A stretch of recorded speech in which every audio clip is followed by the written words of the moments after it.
Hi guys, welcome back to my channel, The Garrison for Guitar. If this is your first time seeing my channel, then this video is just for you. I'd like to urge you to subscribe because today we're going to be talking about the fact that you want to start playing the guitar but you don't know where to begin, or you want to learn how to play the guitar but you don't know where to start. So I'll see you in a second with my guitar and I will tell you your first ever exercise, why it's beneficial, and what are the few things that you need to keep track of while doing it. And I'll also map out a small future trajectory path for you in about 5 minutes flat. I'll see you soon with my guitar. Okay guys, let's get right into it. The first thing you're ever gonna play on your guitar is the first 4 frets on the guitar. Frets are these rectangles or these lines that go through the board. All right. So we're gonna play the first four. Okay, and we're gonna play the first four with with all four of our fingers on our left hand. Some things to note. I want you to put your thumb. I don't want it to be hanging over the board like this. I want it to be firmly behind the board, and you can have like a small bit poking out the top saying hello, just like that. And I want you to play the string with the tips of your finger. All right, and to give you an idea, there I just want you to press your finger right now and figure out where the fleshy part is and where the tip is and where the bit is right beneath your nail. All right, that's going to be relevant in about a second when I show you this.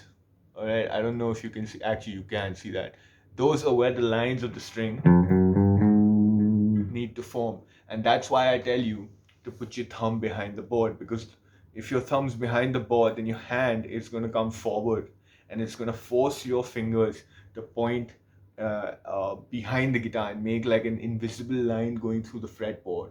That's going to give you a lot of support while playing this exercise. Now, with your right hand, I want you to hold the pick like so. I want you to put your thumb flat across the back of it and put your index finger in front just like that. I want you to leave probably say 30 to 40% of the pick poking out. As you get better and better with the guitar, you'll realize that you don't need a lot of the pick poking out, but that's the basic way you hold the pick. All right, and I want you to just pick all down strokes on the top string. Okay, so I want to remind you that I played with my tips. The thumb was way behind the fretboard, and I'm not playing like this. That's not the way it's to be done at all. You don't want your fingers to shoot off the fretboard every single time you play a note, because the more they shoot off, the harder it's going to be to come back. And you're going to realize sooner rather than later while playing the guitar that if your fingers are shooting off the board, then you're not going to be able to play for very long. And you're also not going to be able to play things accurately, because you're always going to run out of time if your fingers are so far away from the board. So that being said, when you hit a note, I want you to freeze that finger there. I want you to stop playing the note. All right, but I still want your finger touching the string. Similarly with your second finger, stop playing the note. All right, and why I'm doing this is to exaggerate and show you that my hand is still on the string right there. All right, so all four of them together.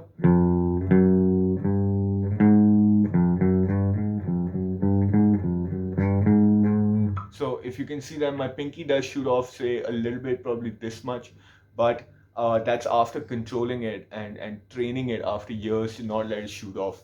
So it's impossible that your hand isn't going to shoot off the first few times that you do this, but it's also mindful practice to know that it's happening and to also know that it shouldn't be happening, and just keep it in mind and try to consciously not let it fly off too far. Now that once we got that down, we can move on to the rest of the strings.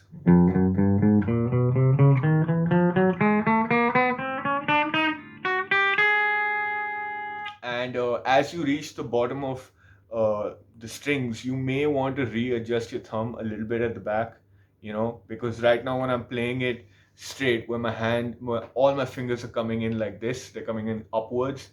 It's kind of putting a little bit of strain on the bones connecting my fingers to my wrist. So what I'm going to do is I'm going to tilt my hand to the side a little bit, and how I can do that is by moving my thumb up. See, it's poked out the top. You don't want it to poke out too much, but I'm just showing you that that's how much you can actually move your thumb up when you come to the bottom of the strings.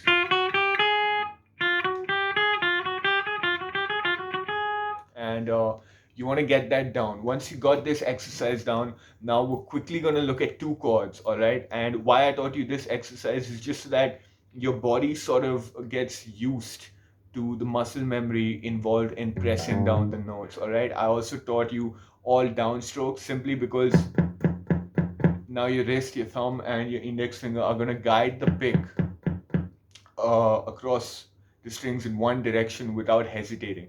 Now, another tip about the right hand, I want you to keep your wrist about, here. This is custom to my guitar. There are two sections in it. It's called a bridge of the guitar.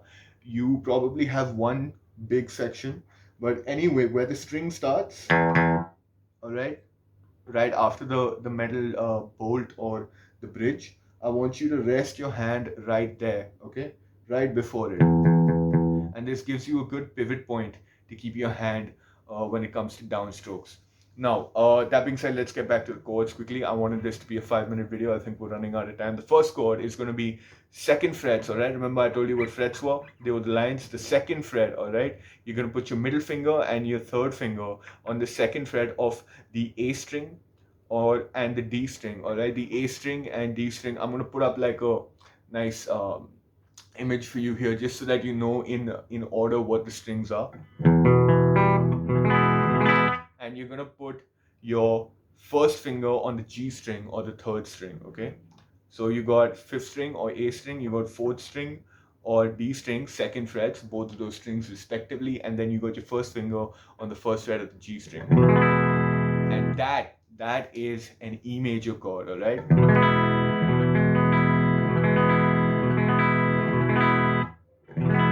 And this is one of those chords where you wouldn't want to do something like this. All right, it would be more comfortable if you put your thumb behind the board. And now the second chord is the same shape, but we're literally just gonna drop it down by one set of strings, right? So we're gonna pick up the shape, move it a little bit lower, and we're gonna have an A minor chord. And these chords go really well together, all right? So the A minor, just to fret it out for you, is on the second fret of the D string and the G string.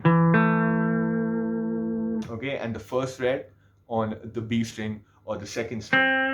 So we got fourth string and third string second frets, all right, D string, G string, and then we got the first fret on the second string or the B string. And what I want you to do is just play out each of these 4 times back to back. So we got 4 times E major.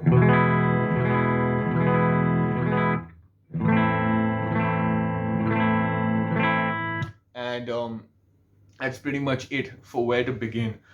If you're still wondering about how you're going to progress with the knowledge that you've gained today, I have an entire playlist on the basics for beginners, which contains tips on chords like these. It contains tips on finger picking, and in fact my first ever video was a more detailed version of what I've talked about today. So I'm going to link that playlist up on my left. Please do check it out.